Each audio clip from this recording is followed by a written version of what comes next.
किसी तरह बच गई और डॉक्टर उसे यहाँ ले आए। वो मायूस से कहती है कि काश आपने मुझे मरने दिया होता, क्योंकि अब मेरी जिंदगी का कोई मकसद नहीं बचा। लेकिन डॉक्टर नवीद उस पर संदेह करते हैं और कहते हैं, मुझे लगा है कि तुम जो कहानी सुना रही हो असल में तुम्हारे साथ कुछ और हुआ है। देखो, मैं तुम्हारी मदद करना चाहता हूँ, लेकिन यह तभी मुमकिन है जब तुम मुझे सच्चाई बताओ। उस पर निहाल तंजीम मुस्काना के साथ जवाब दे देते हैं, आप मेरी मदद क्यों करना चाह रहे हैं? आपका क्या मकसद है?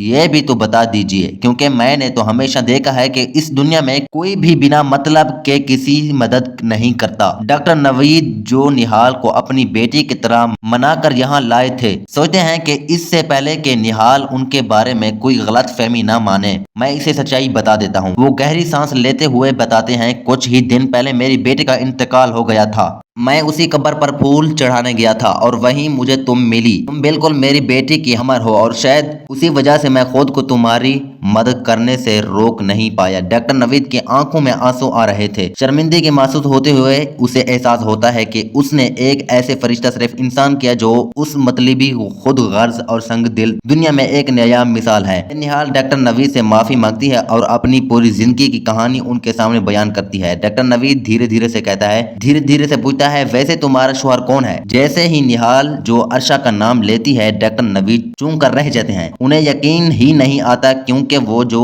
अर्शा और उसी बीवी शबाब वो बहुत करीब से जानते हैं। उन्होंने कभी सपने में भी नहीं सोचा था कि जो अर्शा की किसी पर उस हद तक जुल्म कर सके। हैरानी से उसे कहते हैं, जो अर्शा, लेकिन वो तो एक मददगार और दियार दिल इंसान है, गरीबों की मदद करता है, बड़े बड़े दुनशीर देता है। हमारे अस्पताल में भी हर साल गरीब मरीजों के इलाज करने बड़ी रकम देता है। लहजे में जवाब देते हैं, मुझे भी पहले यही लगा था कि जो अर्शा बाकी सबसे अलग है, लेकिन जब उसका मतलब निकल गया तो उसने ऐसे मुंह मोड़ा जैसे मुझे कभी जाना ही नहीं। उसे दिन से मुझे इंसानों के मुखलिस से बड़ से भरोसा उठा गया। डॉक्टर नवीद उसे दिलासा देते हैं, तुम फिक्र ना करो, अब मैं तुम्हारे साथ हूँ, हाल में तुम्हारी मदद करूंगा। निहाल थोड़ी देर खामोश रहने के बाद नरमी से कहती है, मुझे आपकी बेटियों के इंतकाल का बहुत अफसोस हुआ। कि मैं पूछ सकती हूँ कि उनके साथ क्या हुआ था? डॉक्टर नवीद एक बड़ी सांस लेते हुए और अपनी बेटी की कहानी बयान करते हैं। हमने अपनी अकलवती बेटी की शादी बड़ी धूमधाम से की थी। जिसे प्यार किया उसी से निकाह किया और दोनों अपनी नई जिंदगी को लेकर बहुत खुशी थे। एक दिन दूसरों के साथ वो अपनी खुशी